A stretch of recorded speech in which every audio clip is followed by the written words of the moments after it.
As she wandered through the charming streets of Tokyo, Emily stumbled upon a quaint little café. Its window display a tantalizing array of artisanal pastries that seemed to whisper, "Try me."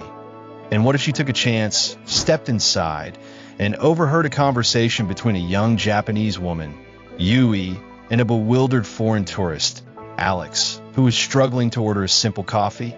Yui, with her warm smile and patient demeanor, gently pointed to the menu, explaining in perfect English, "We have 3 types of coffee, sencha, matcha, and arabashi.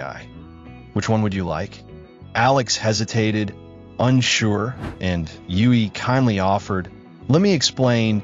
Sencha is a traditional Japanese green tea, matcha is a powdered green tea, and arabashi is a special blend with a hint of vanilla. Which one sounds appealing to you?"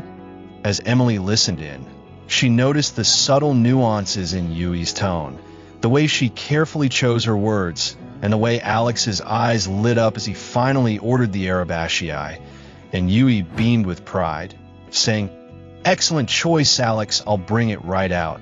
But what Emily found most fascinating was the way Yui effortlessly navigated the conversation, expertly using idioms and colloquial expressions to put Alex at ease.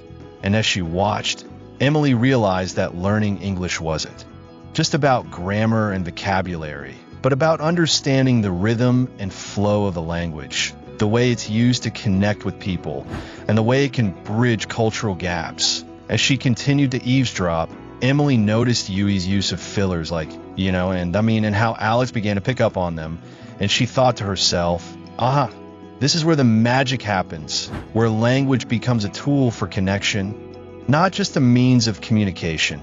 And as the conversation came to a close, Yui handed Alex his coffee, saying, "Enjoy your drink, and don't hesitate to ask if you need anything else, okay?" And as Emily stepped back into the street, she felt a sense of wonder, a sense of awe at the power of language, and a newfound appreciation for the art of communication.